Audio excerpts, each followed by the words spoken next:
Hello friends, welcome to my channel. तुम्हारी बातें मेरी समझ से परे हैं, तुम्हारे इशारे मेरे समझ से परे हैं।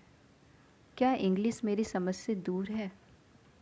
रोटी बनाना सीखना मेरे समझ से दूर है।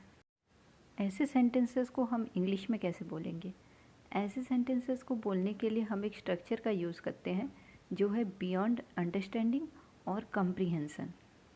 अगर हम बोलना चाहेंगे कि मेरे समझ से परे है, तब हम यूज़ करेंगे बियॉन्ड माई अंडरस्टैंडिंग। बट हम जब बोलना चाहेंगे कि उसके समझ से परे है, तब हम बोलेंगे बियॉन्ड हीज़ और हर अंडरस्टैंडिंग। इसको हम सेंटेंस में कैसे यूज़ करें?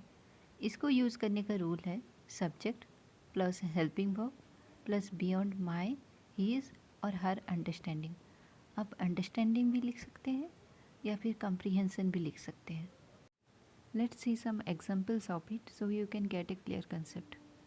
Our first example is Your talks are beyond my understanding. तुम्हारी बातें मेरी समझ से परे है। You can use understanding और comprehension, any one of it. अगर आप इस बात को ऐसे बोलना चाहते हैं कि तुम्हारी बातें समझ से परे है, तो इसका इंग्लिश क्या होगा? Your talks are beyond understanding. तब माई यूज़ नहीं करना है, तब आपको सिंपली बियॉन्ड अंडरस्टैंडिंग यूज़ करना है। Our second example is English beyond your understanding.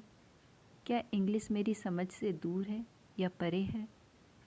ये एक इंट्रोगेटिव सेंटेंस है, तो इसलिए आप देख सकते हैं हेल्पिंग वर्ब इज सेंटेंस के पहले यूज़ हुआ है।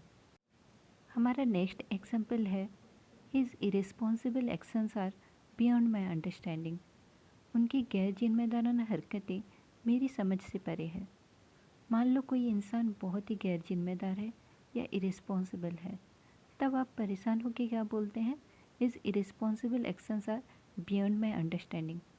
और you can also say his irresponsible actions are beyond my comprehension. हमारा नेक्स्ट एग्जाम्पल है the explanation was beyond my understanding. स्पष्टीकरण मेरी समझ से परे था।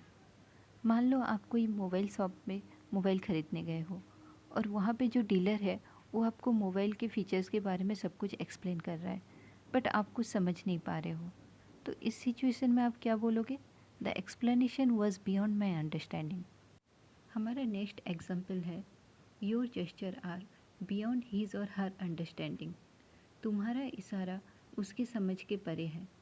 आप देख सकते हैं इस सेंटेंस में माई के बदले हीज़ और हर यूज़ हुआ है। Our last example is how the boy could fall into the ditch is beyond my understanding. वो लड़का कैसे खाई में गिर सकता है, यह मेरी समझ से परे है। मतलब ये मेरे समझ से बाहर है कि वो लड़का खाई में कैसे गिर सकता है, मतलब मुझे समझ में नहीं आ रहा है। यहाँ पे डिच का मतलब होता है खाई। सो फ्रेंड्स, आज के वीडियो में इतना ही। मिलते हैं नेक्स्ट वीडियो में एक नए टॉपिक के साथ।